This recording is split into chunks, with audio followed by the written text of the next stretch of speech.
Gaza Israel হামাসের সংঘাতকে কেন্দ্র করে যুক্তরাষ্ট্রে দিন দিন বাড়ছে মুসলিম বিদ্বেষী ঘটনা। মুসলিম ও ফিলিস্তিনিদের বিরুদ্ধে বৈষম্য ও আক্রমণ এখন চোখে পড়ার মতো মার্কিন মূল্যকে। এর পেছনে রয়েছে ইসলাম ভীতি।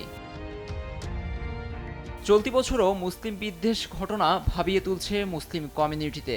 মার্কিন মুসলিমদের অ্যাডভোকেসি সংস্থা the council on American Islamic relations কেয়ারের মঙ্গলবারের নতুন এক প্রতিবেদন সামনে এসেছে, যেখানে জানুয়ারি থেকে জুন পর্যন্ত মুসলিম বিদ্বেষ, মুসলিমদের ওপর হামলা ও বৈষম্য সংক্রান্ত মোট ৪,৯৫১টি অভিযোগ নথিভুক্ত করেছে সংস্থাটি।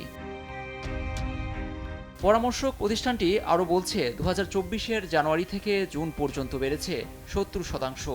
বিশেষ করে আক্রমণের বেশি শিকার হচ্ছেন নতুন অভিবাসীরা। শিক্ষা প্রতিষ্ঠান ও কর্মক্ষেত্রেও বৈষম্যের শিকার হচ্ছেন মুসলিম ফিলিস্তিনিরা। গাজায় ইসরায়েলি বাহিনীর নৃশংসতা শুরুর পর যুক্তরাষ্ট্রে কয়েকটি হত্যাকাণ্ড ঘটেছে। এর মধ্যে ৬ বছর বয়সী এক ফিলিস্তিন মার্কিন শিশু ছুরিকাঘাতে মারা যায়। ফেব্রুয়ারিতে টেক্সাসে একইভাবে হত্যাকাণ্ডের শিকার হন এক ফিলিস্তিন মার্কিন ব্যক্তি। এমন ঘটনায় আতঙ্ক বাড়ছে মুসলিম কমিউনিটিতে। লুৎফর কবির, নিউজ ডেস্ক, দেশ টিভি।